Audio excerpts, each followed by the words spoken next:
नमस्ते साथियों, मैं धनपाल देथिया और आपका एक बार फिर से स्वागत है इस इम्पोर्टेंट वीडियो में। इम्पोर्टेंट वीडियो इसलिए है ताकि मैं इसमें आपको कुछ टिप्स देने वाला हूं टाइपिंग के लिए, क्योंकि आपका सीबीटी टीएसटी यानी कि computer based typing skill test जो कि आरआरबी एनटीपीसी के लिए अपना ग्रेजुएशन और अंडर ग्रेजुएशन दोनों के लिए लागू होता है। ठीक है, तो जिसने सीबीटी 1 क्वालिफाई किया, सीबीटी 2 क्वालिफाई किया और उसके बाद अब सीबीटी 2 की अपना टाइपिंग की बारी है, तो पढ़ाई में तो बच्चा फिर भी कर लेता है, लेकिन टाइपिंग में जिसकी प्रैक्टिस है वही बच्चा कर पाता है। तो मैं कुछ आपको ऐसी टिप्स दूंगा लास्ट टाइम में, जो कि आप थोड़ा सा अगर उसके ऊपर आप प्रैक्टिस करोगे 10 दिन, तो जैसे कि आज अभी 31 तारीख है, तो आपका अगर ग्रेजुएशन की हम बात करें तो ग्रेजुएशन की 11 को है और अंडर ग्रेजुएशन की जो है वो 13 को है। तो आपके पास 11 और 13 दिन बाकी है, तो आप आराम से अगर उस हिसाब से प्रैक्टिस करोगे तो आप अपने आप को टाइपिंग के लिए अच्छा प्रिपेयर कर पाओगे और अच्छा एग्जाम में अच्छा परफॉर्मेंस कर पाओगे। ठीक है, तो आइए हम देखते हैं, पहले थोड़ा मोटा मोटा देखते हैं कि इसका है क्या। तो देखो यहाँ पर जैसे आप देख रहे हो बोर्ड पे कि हाउ टू प्रेस 2000 की, यानी कि 2000 की आपको डिप्रेस कैसे कर सकते हो इन 10 मिनट्स। हालांकि वो 1500 मांगते हैं, लेकिन मैंने इस पे लिखा है 2000। ठीक है, तो लेकिन हाउ टू प्रेस 2000 की यानी कि 400 वर्ड्स इन 10 मिनट्स, और कुछ इंपॉर्टेंट टिप्स दूंगा मैं आपको। ठीक है, तो अगर हम पहले बात करें कि आरआरबी एनटीपीसी सीबीटीएसटी यानी computer based typing skill test, जो कि अगर हम ग्रेजुएशन लेवल की बात करें तो ऑलरेडी 28 दिसंबर को हो चुकी थी, लेकिन बड़े पैराग्राफ की वजह से, जैसे यहाँ पर लिखा है 300 वर्ड, तो उसमें कुछ 360 वर्ड के आसपास आए थे। ठीक है, 1800 कुछ की डिप्रेशन थे, उसकी वजह से बच्चे पैनिक हुए और बच्चों ने वहां पर परफॉर्म नहीं कर पाए उनकी काबिलियत के हिसाब से, क्योंकि उन्होंने थोड़ी स्पीड बढ़ाई डर के मारे, और उससे उनकी मिस्टेक ज्यादा हो गई और वो बच्चे उसमें डिसक्वालीफाई होने का कहीं ना कहीं मन में डर बैठ गया। तो उन्होंने अपना रिप्रेजेंटेशन लगाया आरआरबी के साथ, ईमेल किया, यूट्यूब पे जितने टीचर्स हैं उन्होंने भी उनका साथ दिया। ठीक है, तो जो वीडियो बने तो रेलवे ने दोबारा उनको मौका दिया। तो ये जो दोबारा जो मौका दिया, जिन बच्चों ने ऑप्ट किया है, जिसने ऑप्ट नहीं किया है उसको कोई दिक्कत नहीं है, जिसने लिंक को कुछ नहीं छेड़ा उसको कोई दिक्कत नहीं, उसका 28 तारीख वाला जो टाइपिंग है वो इवेल्युएट किया जाएगा। ठीक है, लेकिन जिसने ऑप्ट किया है तो उसको दोबारा टाइपिंग करनी है। अब वो ध्यान से सुने, उसको सेंटर जहां भी मिलेगा उसको देने जाना है, चाहे वो सेंटर आपका 1000 किलोमीटर हो, चाहे वो 100 किलोमीटर हो। ठीक है, तो आपको देने जाना है एग्जाम। अगर आप ये यहाँ नहीं जाओगे तो, क्योंकि अगर आपने ऑप्ट कर लिया है तो 28 तारीख वाला आपका ऑटोमेटिक कैंसिल हो गया है, अब वो नहीं माना जाएगा। और अगर आप 11 फरवरी को अगर आप अपसेंट होते हो तो आपको जो टाइपिंग में अपसेंट माना जाएगा। तो इसलिए जाना जरूर है अगर आपने ऑप्ट कर लिया है तो। ठीक है, अब यहाँ पर देखो ग्रेजुएशन की जो है CN 5 2024 की भर्ती थी, 11 फरवरी को इसकी टाइपिंग होनी है जो बच्चे बचे हुए हैं। और अंडर ग्रेजुएशन की बात करें तो इसका भी रिजल्ट आ चुका है 23 जनवरी को, और 13 फरवरी को भी इसका भी शेड्यूल आ चुका है कि 13 फरवरी को इसका टाइपिंग टेस्ट होना है। ठीक है, तो ये तो हमारा शेड्यूल हो गया। अब हम क्वालिफाइंग क्राइटेरिया की बात करें कि इसके लिए क्वालिफाइंग क्राइटेरिया क्या है, तो देखो यहाँ पर क्या लिखा है कि 1500 की डिप्रेशन, यानी कि आपको 1500 की दबानी है, डिप्रेशन या दबानी है 1500 की डिप्रेशन और 300 वर्ड या फिर 300 वर्ड, मतलब दोनों एक ही चीज है। क्योंकि जो ये होगा, अगर इसको हम इसकी बात करें तो आप जितना भी टाइप करोगे, जितने की डिप्रेशन करोगे, उसमें सब कुछ आपका काउंट होगा। आपका अगर नंबर है उसका अल्फाबेट से, उसके बाद अगर आपके पास कोमा वाली की है, ऐसे पंक्चुएशन वाली की है, ठीक है, स्पेस बार है, तो सब सारी की को काउंट करके सीधा डिवाइड बाय 5 किया जाएगा।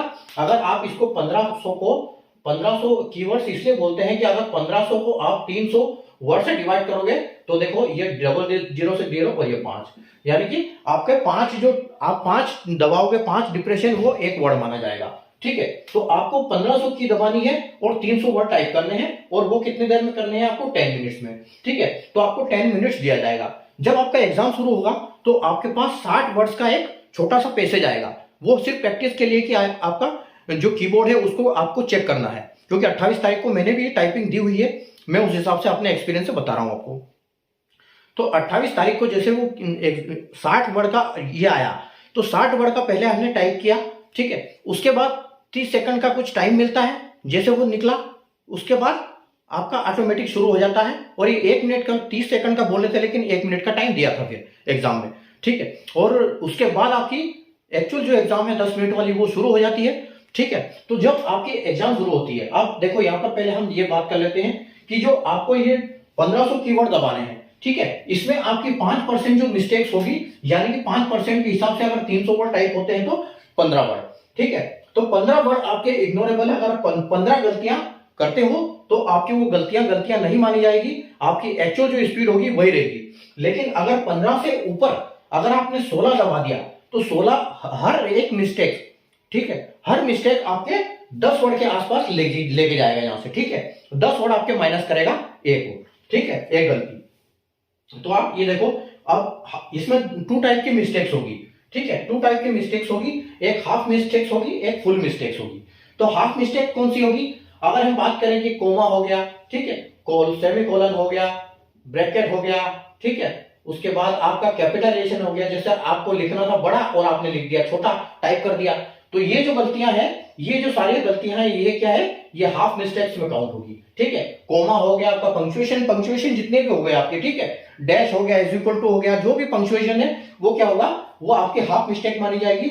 और अगर जैसे आपने कोई मिस्टेक कर दी, जैसे कि ये लिखा है डिप्रेशन, अब यहां पर लिखा है DEPRESS और आपने गलती से सिर्फ एक ही एस लिख दिया, चाहे इस वर्ड में आपने कोई भी मिस्टेक कर दी, तो वो फुल मिस्टेक मानी जाएगी, ठीक है। आपकी जो स्पेल मिस्टेक है वो क्या है? फुल मिस्टेक है। जैसे कि यहां पर मैंने लिखा है कि जो आपकी स्पेलिंग मिस्टेक है वो फुल मिस्टेक्स में काउंट की जाएगी और पंक्चुएशन या कैपिटलाइजेशन जो होगा वो हाफ मिस्टेक्स में काउंट किए जाएंगे, ठीक है। अगर आप स्पेलिंग मिस्टेक एक भी नहीं करते हो तो पंक्चुएशन में आप अगर 30 भी गलती करते हो तो आप क्वालिफाई हो जाओगे, ठीक है। और अगर पंक्चुएशन में कोई गलती नहीं करते हो, सिर्फ स्पेलिंग मिस्टेक की गलती करते हो, तो आप 15 गलती करोगे तब तक आप सेफ हो। अगर 16वीं गलती कर दी आपने तो गए काम से, ठीक है। तो ये फिलहाल ये हो गया।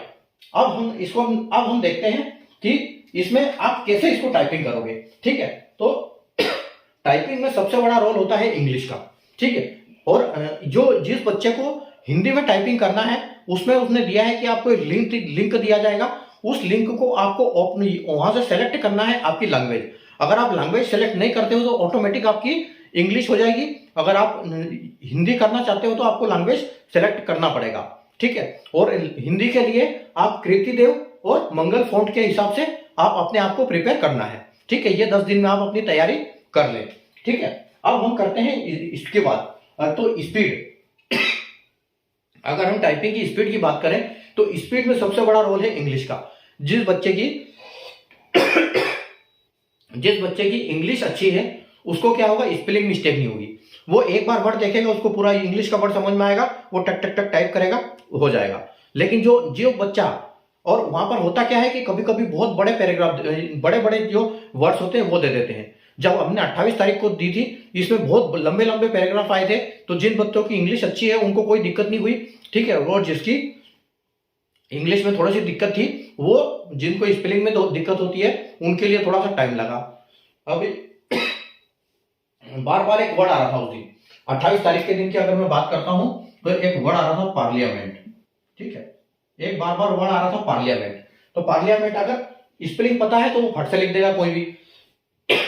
पार्लियामेंट हो गया, प्रेसिडेंट हो गया, ठीक है, ऑनरेबल हो गया, ऐसी ऐसी जो है वहां पर जो लंबी लंबी स्पेलिंग आ रही थी, तो उससे थोड़ा सा बच्चे जो है इनका गड़बड़ हुआ, ठीक है। तो और हॉनेबल में देखो ऐसे करके हो जाता है, हॉन, ये BLE ऐसा आ जाता है अपोस्ट्रोफी।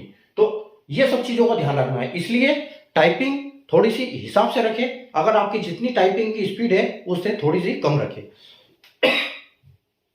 अब स्पीड में जैसे मैंने बताया आपको कि स्पीड में इंग्लिश का खेल है, ठीक है। अगर आपको इंग्लिश अच्छी है आपकी तो आप इसको आराम से कर पाओगे। और दूसरा ये है कि जब भी आप टाइपिंग करो, कितना भी कोई टाइपिंग वाला मास्टर हो, अगर उसको वर्ड में टाइप करने के लिए दिया जाए तो वो आसानी से टाइप करेगा बिना देखे, क्योंकि वहां पर बैक स्पेस का ऑप्शन होता है, लेकिन यहां पर बैक स्पेस का ऑप्शन नहीं है। और एक हमारी आदत है कि हम टाइपिंग करते हुए जब भी कोई वर्ड टाइप करते हैं, जैसे हमारा वर्ड खत्म हुआ हम बिना देखे स्पेस बार मार देते हैं। तो कभी कभी क्या होता है कि जैसे मान लो ये वर्ड है, एक आपका वर्ड है क्राइटेरिया, ठीक है। तो क्राइटेरिया वर्ड लिखा हुआ है, ठीक है, और इसके बाद कोमा दिया हुआ है, और अगर आपने देखा नहीं और क्राइटेरिया के बाद सीधा स्पेस मार दिया तो यहां पर मिस्टेक, एक ही हाफ मिस्टेक हो जाएगी, क्योंकि आपने कोमा नहीं लगाया। तो इस चीज का बड़ी ध्यान से ये करना है। और एक दूसरी चीज, थोड़ी सी स्पीड अच्छी आएगी कैसे, जब भी आप देखो ऊपर वर्ड को, ऊपर वाले को जो आपका जो वो होगा इंटरफेस, उसमें अगर आप देखोगे तो वहां पर जैसे आपको दो इंटरफेस दिए जाएंगे, ठीक है। आपका ये इंटरफेस होगा, एक इंटरफेस ये होगा जिसमें आपका एक्चुअल पैराग्राफ होगा, ठीक है, और एक उसके नीचे एक और इंटरफेस होगा, ठीक है, जो कि आपके लिए टाइपिंग के लिए होगा। और अगर आपने सोनी में किसी में भी किया हो तो दोनों में जो प्रैक्टिस करते हैं हम, तो दोनों में सेम फॉन्ट आते हैं, सेम साइज आती है, लेकिन वहां पर दोनों साइज अलग अलग होगी, ठीक है। यहां पर बड़ी साइज होगी, यहां पर छोटी साइज होगी, चाहे यहां पर छोटी साइज होगी तो यहां पर बड़ी साइज होगी, तो एक साइज नहीं होगी। क्योंकि हम जब प्रैक्टिस करते हैं तो हम देखते रहते हैं कि हमारी एक लाइन यहां पूरी हो रही, तो एक लाइन हमारी यहां पूरी हो रही, इसका मतलब कोई मिस्टेक नहीं है। लेकिन वहां पर बड़े छोटे फॉन्ट की वजह से हमको ये समझ में नहीं आएगा, ठीक है। तो आपको वहां वर्ड टू वर्ड देख के चलना है, ठीक है। अब जैसे आप यहां पर आप टाइपिंग करोगे, ठीक है, तो आप यहां करते करते गए, मान लो ये आपकी एक लाइन है, ठीक है, आप इस लाइन को करते करते करते करते गए, तो आपको जब वापस दूसरी लाइन पे आना है तो बहुत ध्यान से आना है, क्योंकि इसमें लाइन स्किप का बहुत खतरा रहता है कि यहाँ पर जो बड़े छोटे फॉन्ट की वजह से लाइन स्किप हो जाती है, हमको समझ में नहीं आता कि हमने कहां तक टाइप किया और कहां छोड़ दिया, ठीक है। और जब भी आप टाइप करते हो, जैसे मान लो आपका लिखा, इसमें एक ये लिखा है कि माय नेम इज, जो भी है, ठीक है। तो आपने क्या करना है, जैसे आपने लिखा कि ये लिखा हो, तो जो सिंपल वर्ड है जो बिल्कुल आपको जैसे स्पेलिंग उसकी रटी हुई है, तो आपने कम से कम 3-4 वर्ड आगे से देख लेना है। तो 3-4 वर्ड आप साथ में टाइप करोगे तो उससे क्या होगा, आपकी स्पीड थोड़ी सी आ जाएगी, थोड़ा सा आगे आ जाएगी, ठीक है। बार बार देखना नहीं पड़ेगा और देख के ही टाइप करना है। अगर देखा नहीं आपने तो वही आपसे गलती होगी और गलती काउंट होगी 5% से। अगर आप आगे निकल गए गलती में तो आप डिस्क्वालीफाई हो जाओगे, ठीक है। तो बार आपको कम से कम एक बार में जब जो सिंपल वर्ड होते हैं उनको 2-3 वर्ड को देखना है, और जो कोई कठिन वर्ड आता है वहां थोड़ी सी स्पीड धीरे करके एक एक आपको टाइप करना है, एक एक अक्षर, ठीक है। तो तभी आपका क्वालिफाई हो जाएगा आसानी से। तो ये कुछ टिप्स थी, मैंने दी आपको। अब आपको इसी टिप्स के हिसाब से आपको प्रैक्टिस करनी है ताकि आप 11 और 13 तारीख के लिए प्रिपेयर हो जाओ, ठीक है। तो मेरी तरफ से आपके लिए ऑल द बेस्ट। आप इसी हिसाब से तैयारी रखो अपनी। बाकी आप वहां पर एक और चीज, जब टाइपिंग शुरू होती है तो जैसे वहां पर मिनट शुरू होती है वहां पर एकदम हाथ जाम हो जाता है, क्योंकि वहां पर हमारा एकदम दिमाग ऐसे हो जाता है। तो वहां पर आपने देखा होगा कि हम जब भी माउस पे पकड़ के क्लिक करने जाते हैं जब पहले क्वेश्चन के पास, तो वो जैसे हाथ हिलता ही नहीं है। लेकिन जब 2-3 क्वेश्चन हम कर देते हैं उसके बाद हम ऐसे नॉर्मल हो जाते हैं वहां पे। तो थोड़ा सा आपने आराम से सांस लेनी है और उसके बाद टाइपिंग धीरे से शुरू करनी है आपने, ठीक है। और टाइपिंग शुरू करने से पहले आपने 2-3 वर्ड पढ़ लेना है आराम से।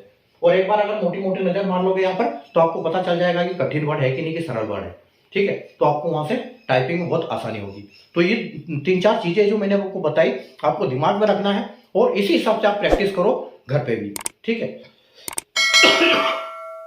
तो मेरी तरफ से ऑल द बेस्ट। अब आराम से करके आओ, उसके बाद कमेंट करके मुझे बताना कि जो इस टिप्स से आपको क्या फायदा हुआ, कैसी आपकी टाइपिंग हुई, ठीक है। आपके कमेंट्स का इंतजार रहेगा। तो और वीडियो आपको पसंद आया तो लाइक और शेयर कर दीजिए, चैनल को सब्सक्राइब कर लीजिए और बेल आइकन को ऑल पर प्रेस कर लीजिए ताकि ऐसे इंपॉर्टेंट वीडियो आपके पास पहुंचते रहे और आपको टिप्स मिलती रहे और कोई ऐसी जानकारी से आप छूटो ना, ठीक है। मिलते हैं हम अगले वीडियो में, कुछ ना कुछ नया लेके आऊंगा आपके लिए। तब तक के लिए बाय, टेक केयर।